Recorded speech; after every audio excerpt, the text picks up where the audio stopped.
LIC முதலீடு மற்றும் காப்பீடு தொடர்பான அனைத்து சந்தேகம் மற்றும் விவரங்களுக்கு 8973775326 எண்ணை அணுகவும்.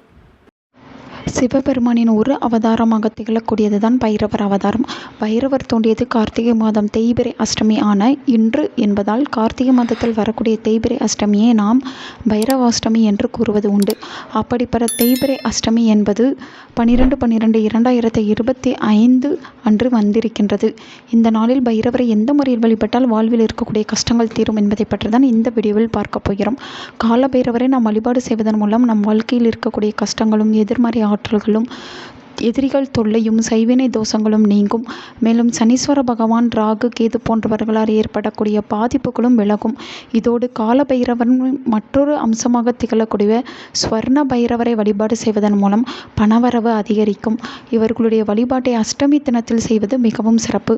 அன்றைய தினத்தில் அருகில் இருக்கக்கூடிய சிவாலயத்திற்கு சென்று அங்கு தனி சன்னிதானத்தில் இருக்கக்கூடிய கால பைரவரை தீபம் ஏற்றி வைத்து வழிபாடு செய்ய வேண்டும். ஒவ்வொரு கோவிலும் ஒவ்வொரு நேரத்தில் பூஜைகள் நடைபெறும். உங்கள் வீட்டிற்கு அருகில் இருக்கக்கூடிய ஆலயத்தில் எந்த நேரத்தில் பூஜை நடைபெறுகிறது என்பதை தெரிந்து கொண்டு அந்த நேரத்திற்கு சென்று பைரவரை வழிபாடு செய்ய வேண்டும்.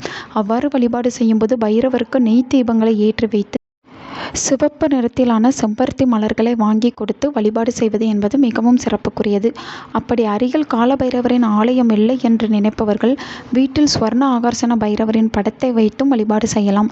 ஸ்வர்ண ஆகர்ஷண பைரவரின் படம் இல்லை என்பவர்கள் கலசம் வைத்தோ அல்லது தீபம் ஏற்றி வைத்தோ அதில் ஸ்வர்ண பைரவசரை ஆகர்ஷணம் செய்து வழிபாடு செய்யலாம்.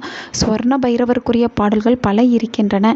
அதிலும் குறிப்பாக தனம் தரும் பைரவன் என்று தொடங்கக்கூடிய பாடலை ஒவ்வொரு அஷ்டமி தினத்திலும் பாராயணம் செய்வதன் மூலம் நமக்கு இருக்கக்கூடிய பணப்பிரச்சனை அனைத்தும் நீங்கி பணவரவு அதிகரிக்கும். மேலும் நகை வாங்க வேண்டும், அடகு கடையில் இருக்கக்கூடிய நகையை திருப்ப வேண்டும் என்று நினைப்பவர்களும் சொர்ண ஆகாசன பைரவரை நினைத்து அஷ்டமி தினத்தில் வழிபாடு செய்யலாம். வீட்டில் வழிபாடு செய்பவர்கள் பைரவருக்கு என்று தனியாக நெய்வேத்தியம் வைக்க வேண்டும். அதுவும் மிளகால் செய்யப்பட்ட காரமான உளுந்த வடை, மிளகு வெண்பொங்கல், சிவப்பு நிறத்தில் இருக்கக்கூடிய பொருட்கள் எதுவாக இருந்தாலும் அதை நெய்வேத்தியமாக வைக்கலாம். உதாரணமாக சிவப்பு நிறத்தில் இருக்கக்கூடிய கேசரி, மாதுளம்பழம் போன்றவற்றை வைத்து வழிபாடு செய்வது என்பது மிகவும் சிறப்பு. வழிபாட்டை செய்து முடித்த பிறகு எந்த பிரச்சனை நமக்கு தீர வேண்டுமோ அந்த பிரச்சனை தீர வேண்டும் என்று முழு மனதோடு வேண்டிக் கொள்ள வேண்டும். இந்த முறையில் பைரவர் அவதரித்த நாளில் வீட்டிலேயே மிகவும் எளிமையான முறையில் பைரவரை நாம் வழிபாடு செய்யும்போது நம் வாழ்வில் இருக்கக்கூடிய கஷ்டங்களை தீர்த்து பணவரவை அதிகரித்து கொள்ளலாம். நல்லதே நடக்கும்.